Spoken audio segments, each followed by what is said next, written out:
and welcome to the Power Gamer Podcast. I'm your host, Mike Dawson, joined by the mysterious Johnny Paulus. What up? Johnny, where the fuck have you been? Just been gaming, bro. Nice. I've just been gaming. I've been gaming hard. I'm 20 hours into Starfield. Are you finding that life without streaming has made you more productive, or? The stream is a lot. I'm not like quitting. I feel like I go hard. You've kind of quit at this point. Yeah, I know. You've kind of already quit. You'd be making a comeback. I'll make a comeback. No, I feel like I go hard for a couple months and then I just can't. Between the full-time job and the gigging and the podcast and the streaming, it's a lot for one person to do. I can relate. Yeah. It's nice to just like come home and do a shot of whiskey and play Starfield till I'm sleepy. Yeah, I fucking hate streaming personally. I think it's I hats off to the people that do it and stuff, but I like viewing streams. I like being in other people's thing or just having it on while I'm doing what I'm doing. But I can't personally fucking stand being on camera and streaming games like when it's mic time, because I get up and do stuff constantly. I don't know about you, like when it's game time for you, but like I get up maybe once every 30, 45 minutes. Yeah. And like stop for 20 minutes. Like that's how I work. So the periods where I was like, let me see, because I'm good at talking, I'm good at presenting and like having a game plan for a show and stuff. So I was like, I'd be a natural fit for this. And every time I'd get into it, it was always the same thing where I'm like, I cannot sit fucking still for 3-4 hours. I just can't. Right. So are you that type of gamer, or do you basically just stay put?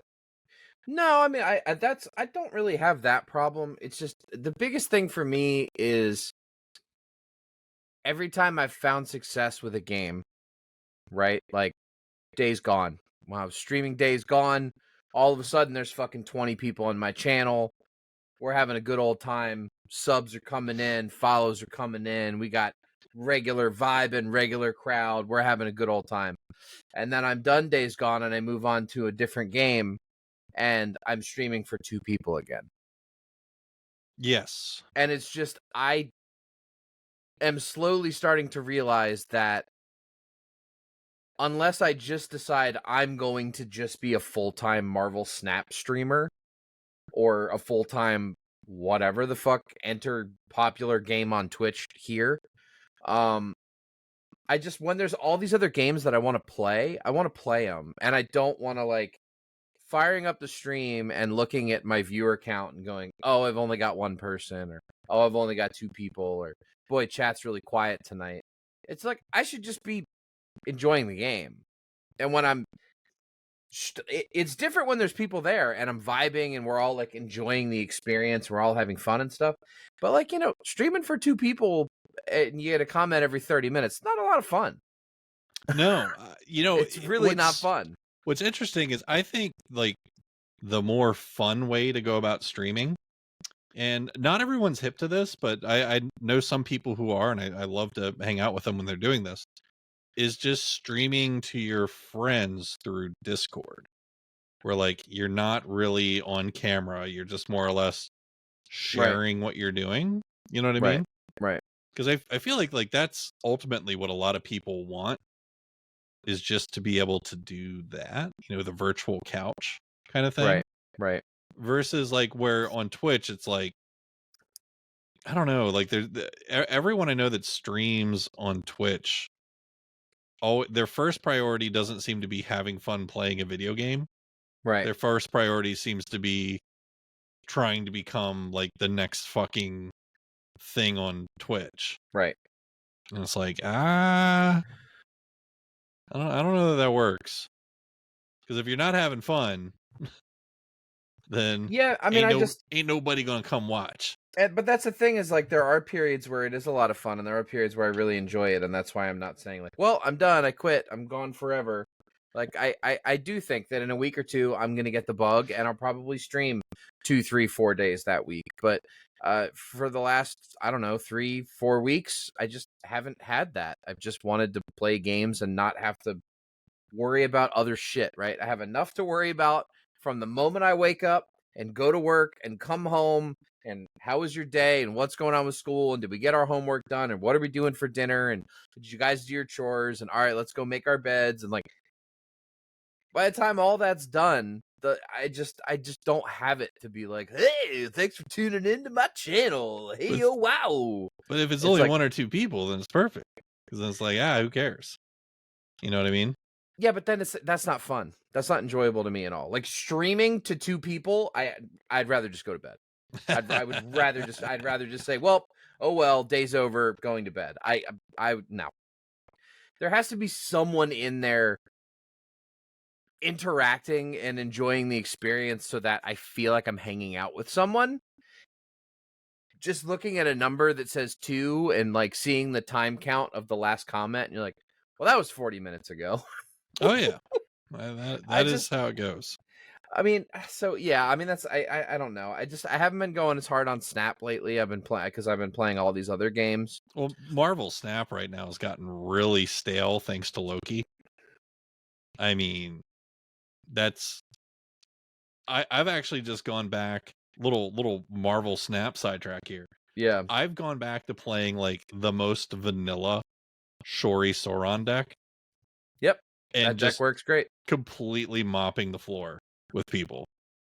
But it's kind of boring right now. And like a lot of the new cards coming out are just like, well, everyone's going to do this for the next few weeks. Yeah, exactly. So, but yeah, I mean, if you count up my game time this past week, because I've been so fucking crazy busy, right?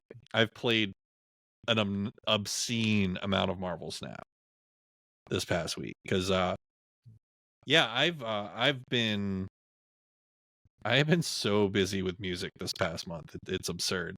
And I think part of the problem is that I don't like telling people no. Right. Even to my own detriment, where like, dude, my calendar this past week, I haven't even had a second to scratch my ass. Like Starfield's out and I didn't even touch it yesterday. Like what the fuck is going on? I've just been slammed with all this music stuff. But I did do some cool things. Like Sunday, I went and saw James Taylor. That's pretty dope. Got him off the bucket list. I saw that. That's pretty awesome. And he was even so kind as to play the 3 songs of his I Care About before the encore so I could leave early. Hey, there you go. Good job, James Taylor. I was like, that's what's up. And something I was meaning to ask you. I mean, I guess I might as well ask you now. Who cares? We're just recording a podcast here, but yeah, if you're looking for anything to do on Friday, yeah, we can talk about this afterwards. But I might have a couple extra tickets for Lamb of God and Pantera. Ooh, So I don't know if I have that in me. Let me look. Gigging, I think. Yeah, I saw you posted something for Odie's on Saturday. Yeah, no, that's Saturday. I'm available. I'm available Friday, but I think you should take somebody else that's a bigger fan of Lamb of God than I am. Lamb of God and Pantera. Yeah, I mean, I thought the little one was going to come and bring one of her friends, but you know how teenagers are. Yeah, no, I actually, you don't know yet. You're about to find out. No, I don't know that, but I'm just Lamb of God. I'm not a massive fan. I don't dislike them or anything, but like I'm sure you have a friend that would be way more pumped to go see Lamb of God than me. Indeed.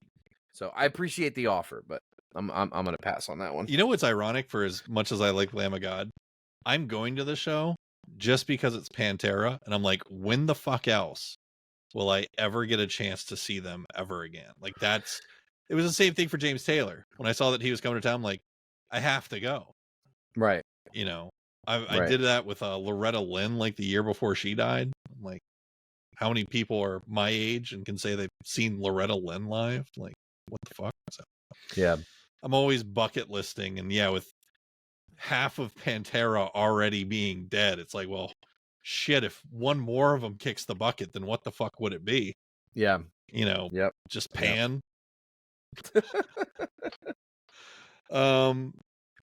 So yeah, just been busy with music and concerts and oh my god, work too. It's just I just need some free time. And it's all gone. All my free time is gone because in the next 3 weeks, let's see, on base I am playing 1, 2, 3, 4, 5, 6, 7 shows. So That'll do. yeah. So I'll have some money for some fresh bass stuff, but I thought we were gonna hang out Thursday yeah, after your mana thing. yeah, we should because Okay. they're still paying me in weed. And Okay. I already have this entire humongous unopened fucking jar of the stuff. It's still sealed. It's in my backpack. And it's like I was accidentally driving around with it all day today. I'm like, oh shit, because it's vacuum sealed. And I'm like, oh no. So yeah, no, that'd be dope. Right, ladies and gentlemen, you can tell I haven't talked to Johnny like all week because he's not been streaming. Ladies and gentlemen, welcome in to your Power Gamer podcast. This is episode 132 of the Power Gamer podcast. Keep doing what you're doing, people. Keep interacting with our posts. Wow. Smashing that like and subscribe button on YouTube. Right. We could use a few more people to smash the subscribe button, I guess. But yes, do. Please you're do. doing Please good do. with the like button. You're all over it with the reviews on Spotify. So if you're still one of those freeloaders that hasn't taken a couple of quick seconds to either leave a kind review wherever you're listening to us, or liking or subscribing to our channel, I mean, that's okay. But goddamn, the show is free. Just give us a little nudge in the right direction. That's all we ask. A little something. Just a nudge. We're going to start off this week's episode by talking about the games we've been playing. I feel like I've been on a streak of deference, so I guess I'll go first this week. Okay. Does that sound right? Have I been deferring a lot, or have I been going first a lot? Can you even recall? Can't even recall. We'll just go with what I said. That's fine. This won't take horribly long. Let's start with Armored Core 6. I'm still playing it. I just haven't had time to beat this bitch yet, so I don't really have. I don't want to rap on this game a bunch and then beat it and come back and rap on it again next week. So it's good. It's very good. Play it if it interests you. Divinity Original Sin 2. This game is so much more tolerable with other people. But I also think just the build that I'm using is making the game more fun. Yeah. So what's your build? It's just straight pyromancer. Yeah. Like every point I get goes into intelligence, wit, and fucking pyro. Yep. And I just nuke everything in front of me. And I just got some new awesome spells that do insane fire damage, like the fucking fire whip. Mm-hmm. It's awesome. Oh yeah. So, we've got Mandy running around, basically just being a walking handicap to our party because she keeps healing enemies on accident. That's not good. And then I nuke the enemy and it doesn't matter, so everyone's happy. Having fun with it. Just got done with the whole boats and fucking deities and all that, and have made it onto the main continent. So I've almost caught up to where I left off playing the game by myself the first time. So about to go past that point. It feels like I'm probably like 25% on the way through the game, something like that. So making progress. We're doing well about scheduling time to play the game. So this one will get done eventually. It's a big boy. It's just so very, very nice to be able to go, oh, well, you guys are over there doing this. I just unlocked all these portals so you guys can fast travel. I'm going to go step away for 10 minutes and make a snack and then come back and see what you're up to. Have you guys Great. found I don't remember what they were called, but they were like little pyramids. They're little teleporting stones. Mm-hmm. Okay. Because that once you have that, then it really is just like, I'm going to fast travel to town and sell my shit and upgrade some spells and repair my gear and empty my bags, and you go keep exploring, and I'll be right back with you. And you just teleport right back to the thing in their bag. But yeah, I mean, the co-op in that game is great because of that. I think that's one of the biggest strengths in that game is the fact that you really can, like, you could be completely other side of the map. Same way as Baldur's Gate 3. I mean, that's why that game works the way it does. Yeah. No, it's pretty like exponentially better with other people. So I imagine Baldur's Gate is going to be the same thing. But like that just kind of makes sense now that I'm sat down and doing it, because like who the fuck sits and plays Dungeons and Dragons by themselves? It's true. Literally one person, and we all know that one person sitting in their bedroom. His name is Tobert. Sitting in their bedroom with their die rolling silently to themselves. Right. I guess do we want to swing back around together? Yeah. For Starfield? I think we're due for a 20-minute Starfield conversation. Let's swing back around because okay. Obviously we're both playing Starfield. So Johnny, I defer to you, sir.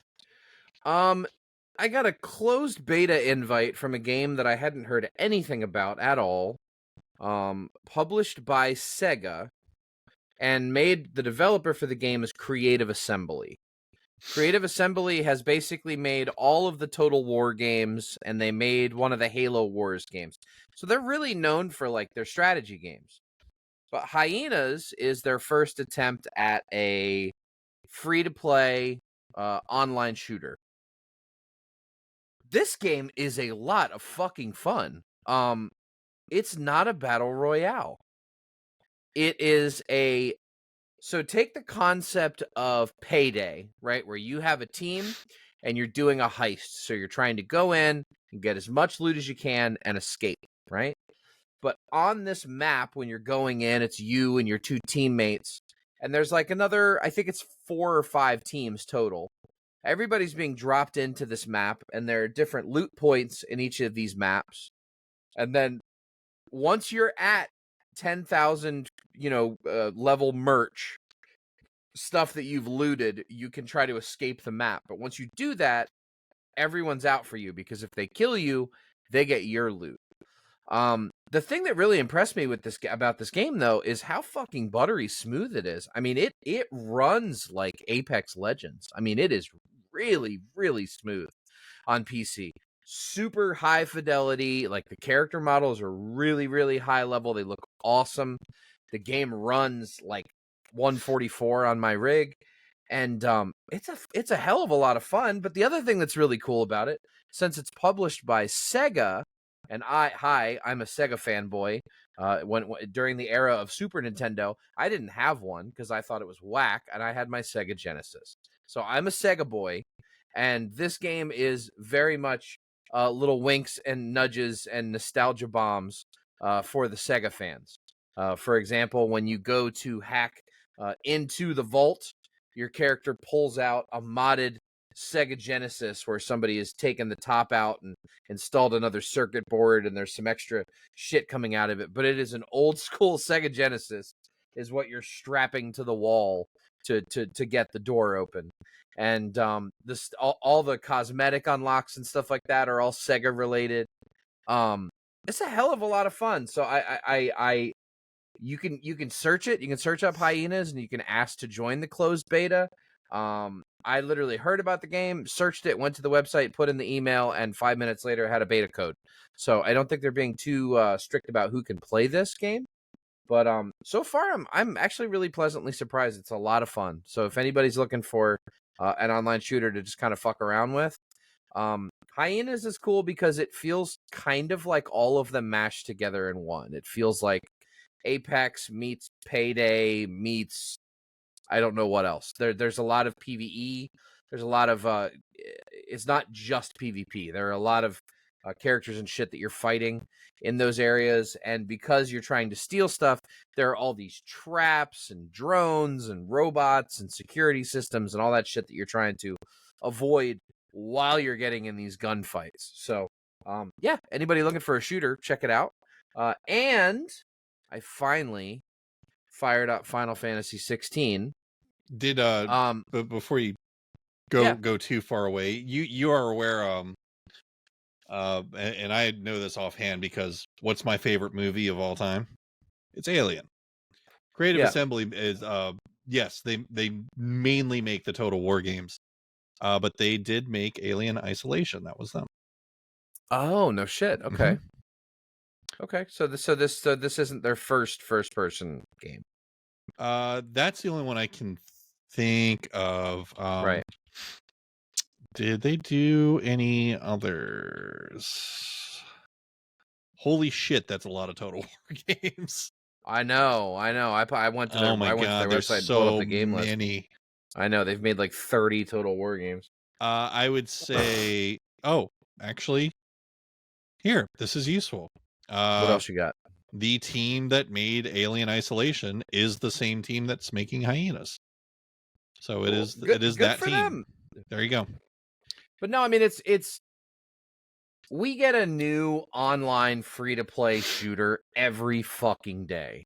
Sony has one in the works too. I forget what the fuck it was called because it's so unremarkable to me. There's so many that come out and all of them, you look at it and you're like, I mean, but why wouldn't I just play Apex, or why wouldn't I just play Fortnite? Like that's already there, so far from what I've played of Hyenas, it's very different, and it's, again, runs very well. If you're a PC gamer and you're looking for a good shooter, check it out. I mean, it's free to play. It's not officially out yet, but like I said, I asked to join the closed beta and had a code in my inbox in like 5 minutes. So check it out, see what you think. Also fired up Final Fantasy 16. I'm only 3, maybe 2 or 3 hours in, so I'm in the Final Fantasy likes their cinematics. So there's I'd say probably 65% of that playtime was watching the story and the exposition being built up around me.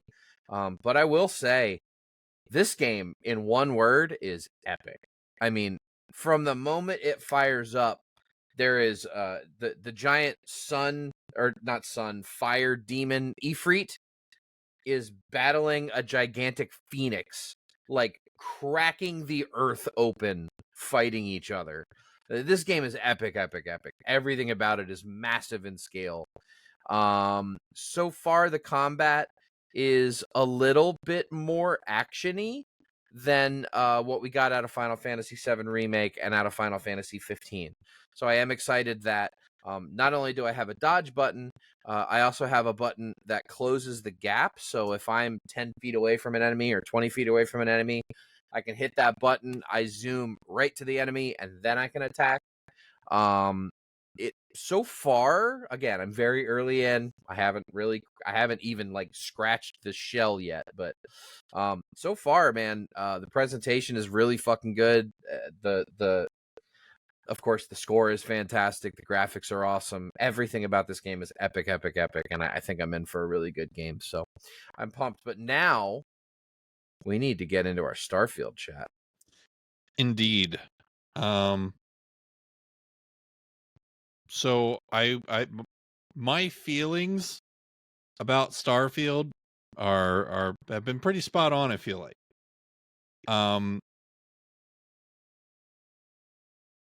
I guess let's start with you, Johnny. What's been your overall feels? And just to disclaim here real quick, everyone, there will be 0 spoilers. Okay, Yep. This game's brand new, and we're not dickheads. No, we're not going to spoil anything. There's no spoilers here. So go ahead. I think we all kind of knew coming in that this was not going to be a sim. All of the reviews and stuff made very clear that fast travel is a big part of the game. And that one small feature is a pro and a con. The con being, it does take me out of it a little bit when I'm on a planet 5 systems away in the basement of a lab, and I just finished killing some guys, and now I'm going to go back and turn in that quest, and it's just a matter of opening my map and hitting land, and I'm there. But it's also awesome that I can do that, because I can, while I'm playing the game, I am knocking out some quests. So I would say if you are into Bethesda games and have loved Bethesda games in the past, I think you're going to love this game. If you have found Bethesda games clunky in the past, I think you're going to find this one to be clunky. And if you know, as good as a lot of the things in this game are, which the world building, the story, the characters, all of that is really, really good. There are some things that are not so great, and maybe we save that for after you've had your blurb. What do you think? Sure. Because there are some. I don't want to shit on the game because I really, really am enjoying the game, but there are some things that I would feel like I wasn't being truthful if I didn't rant a little bit. There's a couple things that are inexcusably bad, and I'll save that for later. Indeed. So one of my favorite ways to like kind of get across a feeling about something is try and use as few words as possible, right? So Starfield, it's basically everything I've ever wanted in a video game. I mean, first and foremost, the scale of it is incredible.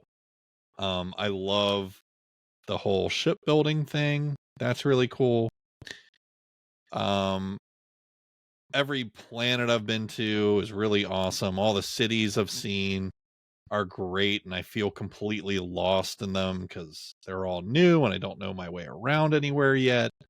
So, we've seen all the cities in the previews, and actually getting out and doing stuff in them. I'm following this like whole back in Oblivion, we called them guilds. So I'm following this whole thing where I'm basically a space cop. I'm doing the same thing. I'm doing the exact same quest chain. It is bad to the fucking one bone. Yeah, it's a lot of fun. I've just about wrapped it up. Me too. Holy fuck, the underground place with all those robots. What the fuck? That was brutal. Anyway. But if I had to describe Starfield to you and to our listeners in just one word, the word that pops to my mind is dated. And I know that word has a really strong negative connotation. Yeah. Right? And this is a game that I can tell you already that I adore, and I want to spend every single waking moment of my being in this game running around exploring and doing things. But it feels so dated. And I think the reason for that is like me being super familiar with the developer, right? And full disclosure for those that haven't been listening to our show from the start or whatever, but we're Maryland based. So Bethesda is kind of our home team. Which maybe I have some Bethesda shaded glasses because of that. Mm-hmm. And Oblivion is one of my favorite games of all time. But like if I sit down and let's say I put 2 hours into Oblivion, right? And then I put 2 hours into Starfield. They're the same game. They're exactly the fucking... They haven't changed shit. Like, even the character models have the same soulless expressions in Starfield that they have in Oblivion. And the same, like, camera angle when you speak to them. And it's like Bethesda only knows how to do one very fucking specific thing. Yeah. And whereas the thing that they know how to do is good, I like chocolate cake. I actually fucking love chocolate cake. Um, just plain ass chocolate cake, chocolate icing. I can eat like an entire chocolate cake. However, if you gave me that same chocolate cake that I love every single day, I'm gonna get tired of it eventually. And like, I'm not tired of Starfield by any stretch, but it does feel like I just keep getting handed the same thing over and over with Bethesda. Yeah. And you know, I kind of felt like that was coming in the Same. previews and stuff, just observing. But I'm actually a little bit taken aback by how much it feels like it basically feels like Fallout 3.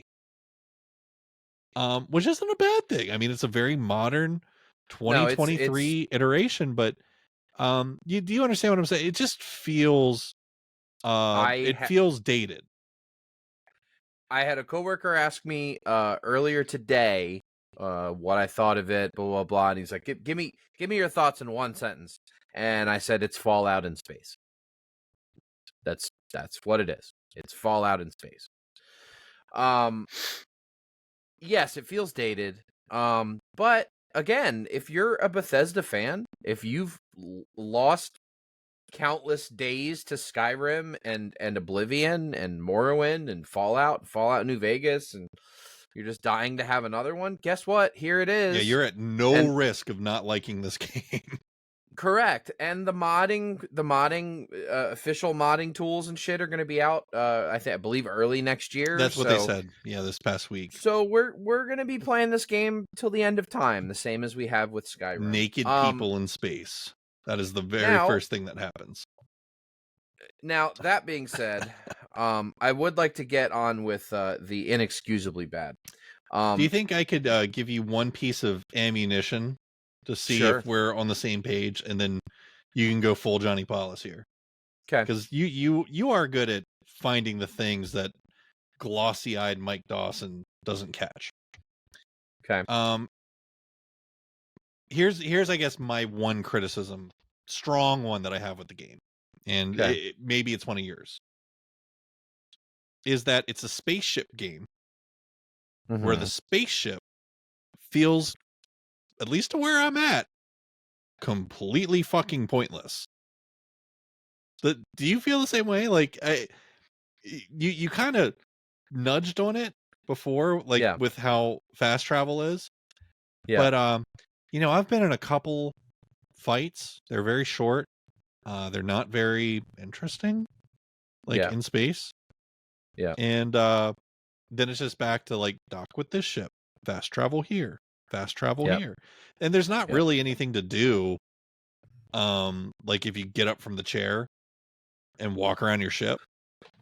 So like I'm like, well, this game is awesome. However, you know, like when I'm playing Star Citizen, the game is your ship. And like, yes. I'm like, man, they kind of, I don't know. It feels like that part's maybe the most missed thing. I don't know if it's going to be different as I play the game more. Like I know there's lots of things for the ship that I haven't unlocked yet. But I'm like, just like in the gameplay loop, I'm like, man, the ship kind of doesn't serve a huge purpose. And it kind of, the ship plays like the old LucasArts fucking X-Wing games, like almost to a T. Yeah. So, I mean, I will kind of gloss over that. The space combat's not great. It's okay. It is what it is. That's not a deal breaker for me. My two biggest gripes about this game: the enemy AI in gunfights is the worst that I've seen in a first-person shooter in possibly a decade. They're really dumb. There will be an enemy looking at you, does nothing, you shoot him, and he like goes, he'll get up and climb on a table and circle around. And like, dude, the combat AI is inexcusably bad. Like, everyone in this game that you're in a gunfight with has had a fucking lobotomy. Like they're in a suit, they have a gun, they're going to shoot at sounds and things, and sometimes they're going to be in the general area, but dude, the AI is really fucking You know terrible. who has amazing AI in the game? Fucking turrets. Turrets don't play. Turrets are The on turrets it. do not play. So the enemy AI is inexcusably bad. Full agree. It's actually on par or worse than Redfall's. It's real bad. But you know, I'm remembering that now that I'm hearing you say it. But like in the moment playing the game, it didn't bother me. I never went, oh my god, what the fuck's he doing? I'm just like, ha ha ha, I can't wait to mow you fuckers down. Yeah, I mean, but that's I'm at the 20-hour mark now, and I'm at the point where I don't think I've been at half health in a gunfight in days. Yeah, no, I really everything I show up to gets fucking completely mopped. Like enemies are dead before they realize what room I'm in. I mean, I am just absolutely destroying this game with a mouse and keyboard. So you've become the escapist. I mean, I'm just murdering things. Okay, so that's inexcusably bad. Another thing that's inexcusably bad. If you're gonna have a button that opens your map, perhaps, pray tell, you could have a fucking map. The surface map, I'm using air quotes for anyone not watching on YouTube. The surface map is a blue blob of pixels with symbols in general vicinities of kind of like, it's sort of over here, it's sort of over there. There are no indicators of landmarks. There are no like, how fucking hard would it be for them to just take a screenshot aerial view and just paste that onto the map? I'm not asking for much here. It's 2023, and even in the main city, in like New Atlantis, there's not a fucking map. Yeah, that is kind of weird, isn't it? There's a blue grid with icons. So you can be like, oh, the place I want to go is generally that direction. But I can't tell if it's around the curve or behind the building or in front of the building or under the building. No fucking idea. The map is useless. It is inexcusably bad. For a game that they've been developing for like, what, 8 years, 10 years? How the fuck is there not a map? Now, I would completely understand there's 1,000 planets, okay? So maybe on 760 of these planets, dude, Thanos is freaking out. Is that up Thanos? Here. Do you see him? That's Thanos. He's somebody stuck a quarter in my cat, and he's up there catnipped out, freaking out on his toy. He is just having a ball. I've been watching God. the entire time, yeah. But like, I would understand if they said, hey, so for these 740 planets, there's no map because it's uncharted territory, right? We don't have, it's not in our database. We don't have a map for that. But for there to like not be a map for the main quest planets, the main quest cities, these main, you pull up the map and it's a fucking joke. Like it looks like alpha. I wonder if there's anything that changes that later in the game. I don't know, but if it doesn't, I'm really fucking underwhelmed with that. I'm being bad. But I mean, look, that being said, I'm still having a butt ton of fun with this game. And the moment we're done recording this podcast, I'm going to fire it up and I'm going to play it for another 3-4 hours. Like the game is a lot of fun. And it's easy to pick on Bethesda games because they always seem to have those chinks in their armor. What'd you find? There's a article on Forbes, okay? Here's the name of the article. Here are some Starfield city maps since the game doesn't have any. Yeah. Oh my god, this is fucking hilarious. I'm shooting you this link. I mean, it's that bad. It's that bad. Well, and y'all. what's funny is the map that Forbes has are fantastic looking. This is perfect. This is all they needed. Like, and that's what's so frustrating about it is like, I'm talking literally load your map model into the game, zoom out like you're a drone, take a screenshot, and fucking paste it into your map. That's all you. I'm not asking for like a full 3D Metroid Prime map. Just give me a fucking general, is it behind the big building or not? I'll try and link this Forbes article in the YouTube and show notes for people, because Okay, yeah, this I is think that'd actually be good. really fucking dope. That Yeah, that is pretty somebody cool. sat down and made real maps. How about that? I mean, It looks like it's I credited can't. to. I always like to give credit where it's due. The images are credited to StarfieldDB.com. So if you want real maps, StarfieldDB.com. you can go to StarfieldDB.com. But I mean, a part of what makes Bethesda games so much fun is the fact that you can get through it any way you want. If you want to be stealthy stab, if you want to be sniper guy, if you want to be explosives guy, if you want to be shotgun guy, similar to Fallout and Skyrim, you can level up your melee attack damage, and then it'll go, cool, your next challenge is get 20 kills with a melee weapon, and then that'll let you get rank 2. And then rank 2 is, now I'm getting 20% extra melee damage. Okay, now do this. And so what makes Skyrim and Fallout and stuff so infinitely replayable is that fact that you can kind of go at it any way that you want. It is a true RPG in that way. If I want to build a very stealthy ship with not a lot of cargo space, but it's got a shit ton of weapons and I can nuke everything and I can get around and do that way. And then these are the weapons that I want to use and I want to customize them. And here's the helmet I got and I want to upgrade it. And like, you can do all those things. There is no one is telling you how to play this game. And so that's one of the things that makes it really sort of freeing to hop in and play it however you want. And I know I kind of doo-dooed on a couple of things with this game, but it's going to be in the conversation for Game of the Year, and it's another Bethesda game. So they continue to give us games that we're going to be adding mods to and replaying 5 and 10 years from now. So here's another talking point I have with Starfield, because sure. And I did this intentionally, folks. I bought a physical copy of it for the Xbox Series X and am playing it there.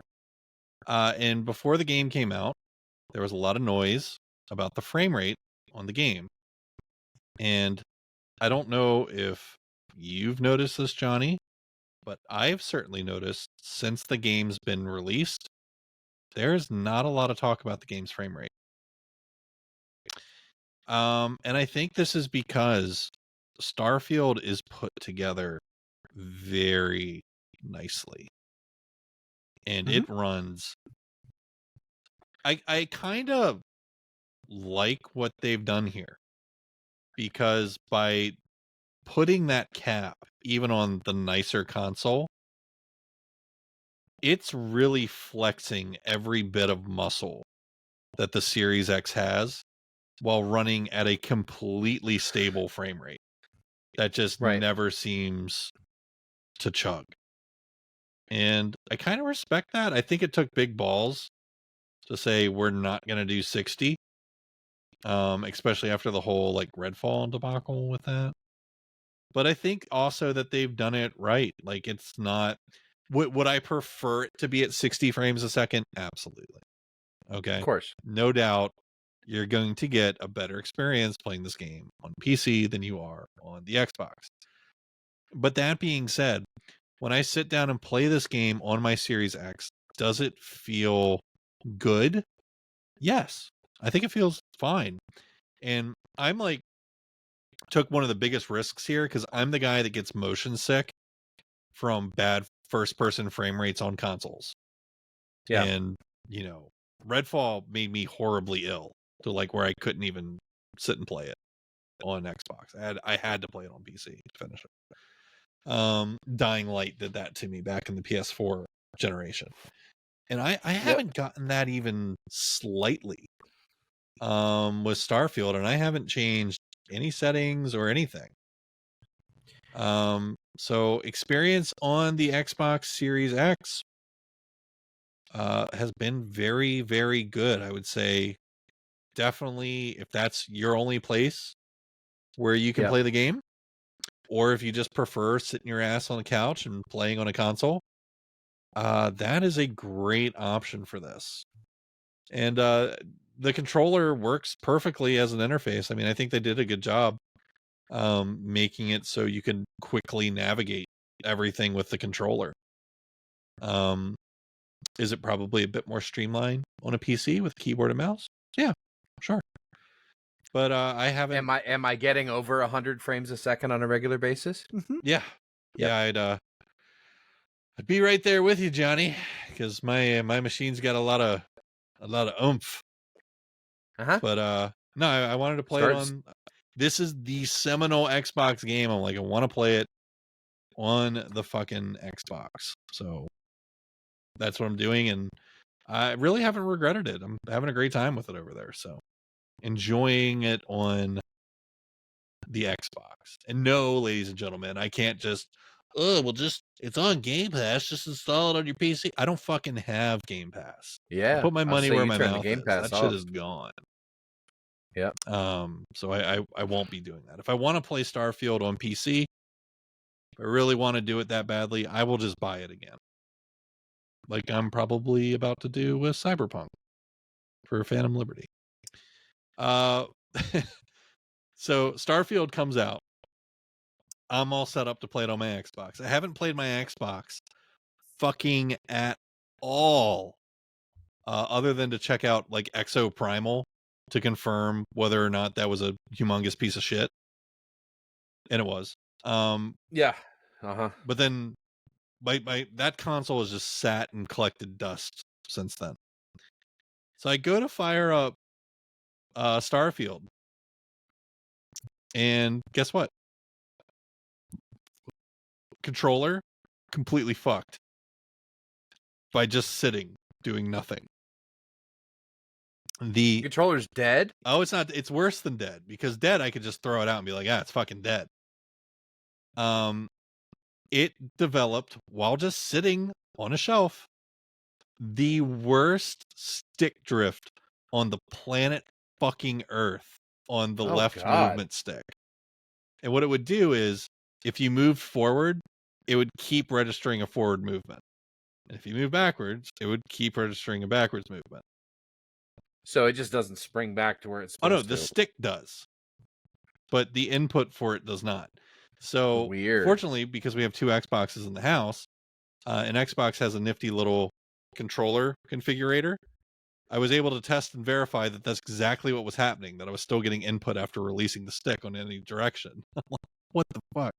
So I grab Amy's controller, perfectly fine. So yeah, my first stop after buying Starfield was to Best Buy to buy a new controller. Did you get the Starfield controller? I took the only controllers that they had available, which was like this is the other thing, all right? Xbox controllers in stores, yeah, good luck. There's a few. There's not a lot. I'm all about the design lab, baby. Get that custom. I didn't have time to wait, sir. Starfield was sitting at home, and Daddy needed to play his game, so I had to go and buy the exact same plain black controller from Best Buy to be able to do that. So that was great. That's a factory of sadness right there, friend. Indeed it was. Speaking of factories of sadness, let's move on to our next topic here. This will be kind of quick, but it's one I wanted to talk about because we've talked about them a bunch here on the show. They just seem to stay in the news for all the weirdest wrong reasons. And that is the video game juggernaut that are the Embracer Group. So for those unaware, Embracer Group is a publisher or a collective of devs, if you will. I think that's maybe even a better way to describe them. They have 139 game studios. Okay. And, as they were in like crazy buy mode for the past, 5-10 years, they just kept getting bigger and bigger and bigger. And, we've been saying for a while, like, how the fuck how do you need 139 studio? Like, what are you? And nothing they've ever put out has been like earth shattering. So some of the studios they own that you would have heard of, because you can imagine with 139, there's probably a bunch that you really haven't heard of. But they own THQ Nordic and all the studios that come with them. They own Gearbox. They own Asmodee, who I love. They own Saber. Of course, recently they bought Crystal Dynamics and Eidos Montreal from Square. They have Dark Horse Media and just a whole bunch of others. But one of the biggest studios that they had in most storied and fantastic studios was Volition. And everyone listening is familiar with Volition to some sort, because you've either heard of Saints Row, which there's been tons of. But I mean, they go back to a day and time where Volition was originally Parallax Studios, and this is the same studio that created Descent. I loved Descent back in the day. So very old, very storied studio. And I mean, you'll see that they were closed in the last couple of weeks, which is just wild. This is arguably the biggest AAA studio that they had. Descent, Red Faction was Volition. Obviously all the Saints Row games. And they'd even been communicating that Saints Row was performing above their expectation. But something happened, I want to say it was about a month ago. This big story broke about an investor pulling out on Embracer Group. And we saw this in an interview. I saw it on IGN. I'm sure it was everywhere. But Embracer's CEO, Lars Wingenfor, basically looking like Mike Tyson had just punched him in the nuts on an investor call, explaining that, and at the time he described them as an unknown, like he couldn't disclose who the investor was, had pulled $2 billion out and walked away from Embracer Group. And so all their planning, all their budgeting was based on the old adage of counting your chickens before they hatch, because they thought this $2 billion was a done deal. And since that story broke, it's like somebody pulled out the whole bottom row of a bunch of Jenga blocks, and shit has just been that house is on fire since this happened. Yep. And so it turns out that the investment group, it's actually just the Saudi fucking government that was going to spend $2 billion on Embracer, and then they bailed. So all that terribleness, and now it looks like rumors have begun to pop up that their other big boy, Gearbox, could potentially be on the chopping block. So not as in they're going to close Gearbox, but that it may be for sale. Up for sale. I mean, they do still have Crystal Dynamics and Eidos Montreal, which is not nothing, but I mean, they bought it a year and a half ago for $300 million, so it's not that significant, right? You know what I mean? I mean, Gearbox is huge because it's the whole Borderlands series. This removal of the $2 billion investment might explain why we're getting like this ultimate edition of Borderlands soon. I don't know if you've seen this, but it's basically all the Borderlands content ever. Well, they already have the Handsome Jack collection or whatever. You're saying there's something beyond that? Borderlands 2, all the expansions for that. all the Tales The from the Borderlands the games, pre-sequel, all of it's everything but Tiny Tina's. And I think they're going to have it on Steam for something like $50 or $60 for a limited period of time. And it's probably just to try and get some like an easy win and some fucking cash. You know what I mean? Given everything else that's been going on. Let's see. Yeah. It looks like it's on Steam. Pandora's Box. There you go. Pandora's Box is what it's called. Yeah, it's like a super discounted everything. Borderlands Game of the Year Edition Enhanced and all add-on content. Borderlands 2 and all add-on content. Borderlands pre-sequel, all add-on content. Tales from the Borderlands, Borderlands 3, new Tales from the Borderlands, and all add-on content. Yeah, it's like 6 pages of content. It's everything except for 90% off.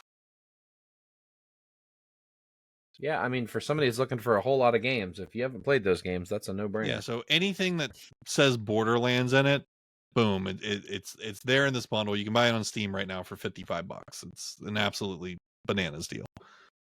But yeah, so Johnny, I guess I don't know how closely you've been watching the Embracer debacle. I mean, surely we've talked about it here on the show.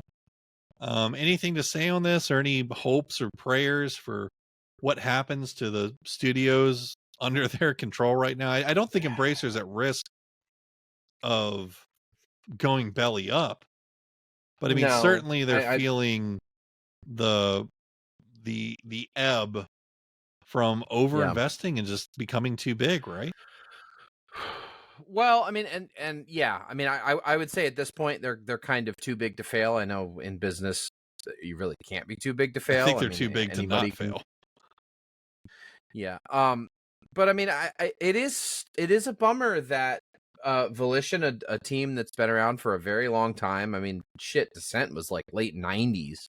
I mean, we're talking a company that's been around making games for a very, very long time. And they had one semi-flop with the new Saints Row, which, I mean, you could even chalk up to just releasing at a poor time. I mean, there just was no hype when that game came out. You know, and it's just a bummer to see a studio completely go away after being around for 30 years practically. Yeah. And they go out on one game that did poorly. That sucks. That Embracer said did well for them. Yeah, I know. So yeah, I just maybe I don't know, we're just gonna have to keep our eye on this one. But I mean, they have so many development teams, it's crazy to look at all the shit they got going under their umbrella, and the fact that they just let this one just fizzle out like it was nothing is just a bummer. I think it's a big bummer. I mean, kind of just staring at Embracer objectively, right? Let's make a deduction by numbers. They have 139 in Turtle Studios, right? Yep. Which, if you just kind of take that at surface value, you go, oh wow, yeah, they'll be fine. They have 139 studios. Okay, but think about where we are this year, right? Johnny, we were talking last week about some really good games that we just can't even play because there's so much shit out. Yep. So take 139, right? Yeah. Take 365, divide it by 139. If all of their studios released games, okay, you would have a new game that they own every 2.5 days. Yeah. Okay. How many of those games are going to be successful? And how many of those games are going to cost them fucking money to develop?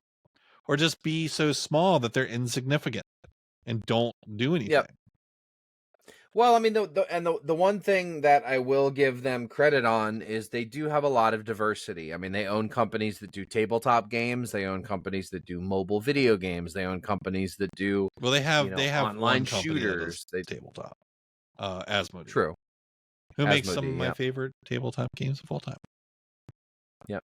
I mean, hey, I'm not wishing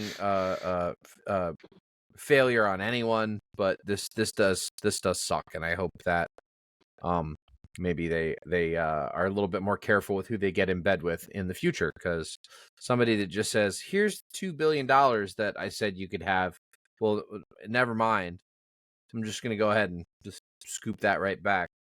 I mean, that's going to hurt any company. That's a lot of fucking money. 2 billion. So that's a lot of ducats. Yeah, and I mean, there's been some good games under Embracer, but there's been their MO is like being Bush League Ubisoft. You know what I mean? Yep. Like who is it? Plyon, Evil West, which I played and beat, Chorus, which I played and beat. The Metro series, which is actually really fucking good. System Shock, the new Dead Island. So they do have teams that make good things.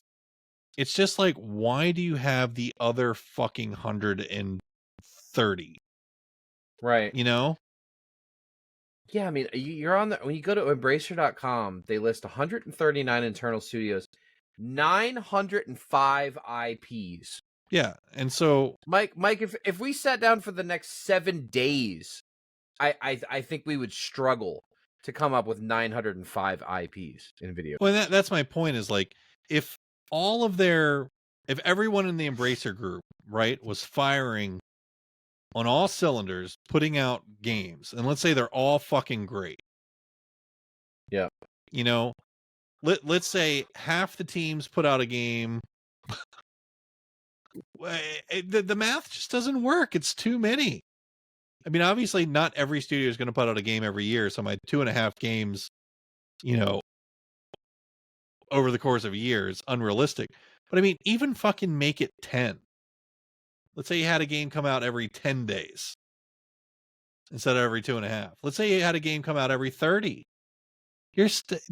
You can't. Like, the most, I think having 12 games come out per year is too many. You know, look at Sony, look at Microsoft. Yeah. How many games did Sony put out this year? Not a ton. I mean, and you got Immortals from Avium just falling flat on its face because people just don't have time to get to it. It's reviewing very well. It looks great. Looks like something I want to play. I just don't have fucking time to play it because there's all this other shit. Yep. So Embracer's just kind of an odd thing. They own so many things that I like. They have so many great studios. I mean, it's impossible to even begin naming them all. Name a studio. There's a decent chance Embracer owns them. But anyway, I digress. The Borderlands thing I find very interesting. Because it wasn't that long ago that they bought Gearbox. Yeah, that was like 2 years ago. So it'll be interesting to see how this turns up, because whenever there's smoke, there's fire of some sort. So, final question here, Johnny. If Gearbox is in fact up for sale, who buys them? Microsoft. Microsoft just comes in and snatches them. 100%. Yep. Gosh, I feel like if Microsoft wanted to buy Gearbox, they would have cut the check already. You know what I mean? You're not wrong. Yeah, you're not wrong. I don't know. Time will tell. But yeah, I mean, I agree. I think it's only a matter of time. I feel like for Gearbox,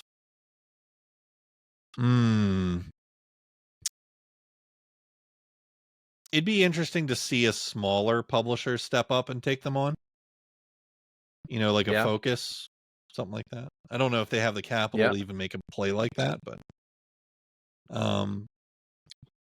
it'd be interesting because it's also going to be just interesting to see what Embracer will take, because it looks like right now they're just cash dry and need anything they can get. So that's exactly what it looks like. Yep. I agree. If anything else turns up with this, we will, of course, talk about it. Johnny, it's time for our final segment. That's right. It's time for One Up. I'm going to let you go first here. What you got this week? Sure.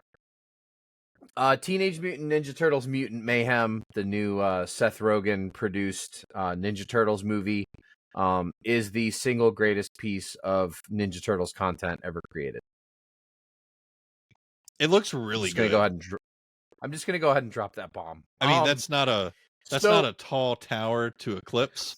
It's really not. I mean, outside of the original Eastman and Laird comic books, which I have somewhere on the shelf back here, my original, I think they were early 90s, late 80s, the old black and white comics. No, the thing I loved about this movie is that they are played by actual teenagers, and they let the teenagers do their voice acting together in a room at the same time. And there's a really fun sort of ad-libby, in the moment, you can tell they're having an absolute fucking ball while they're making this movie. And then they're supported by pull up the cast for this movie and you will just fall over. It's like Rose Byrne, Paul Rudd, Ice Cube, Post Malone. I mean, it's the cast is crazy in this movie. And I fucking love it. I love the art style. I love the music. I love this movie. I would watch 10 more, and hopefully they continue to make a whole bunch more, because they get it. They get what makes Ninja Turtles cool, and fucking nailed it. So if you're an old school Ninja Turtles fan, do not sleep on this movie. It's out digitally now. Just buy it. It's $20. Trust me. It is the tits. It's awesome. Well, very good. My one up this week has to do with Steam. So some of the oldest Steam accounts turned 20 years old. So I really like what Valve is doing for the people that have the 20-year-old accounts. They're getting a special icon that's done in the old green Steam store style. That's and cool. It looks super dope. So if you have an ancient Steam account, Johnny, I don't think yours is quite that old. It's close. I think I'm 15 or 16 years old. It's up there, but it's not quite the OG. But right. if you've got an old 20-year-old Steam account, really cool, and a nice throwback to the old Steam. I kind of seeing that made me nostalgic to look back to pictures of Steam running on Microsoft Windows XP and its old green and yellow glory, and that was really cool and really ahead of its time. So still set up very much the same way. If it ain't broke, don't fix it. But anyway, I digress. If you have a 20-year-old Steam account, go get your fucking icon, you scallywag. Show off that you are one of its original users. Hell yeah. Johnny, that wraps up this week's episode of the Power Gamer Podcast. We will, of course, be back again next week with another great episode for you all to enjoy. Until that time, I'm Mike Dawson.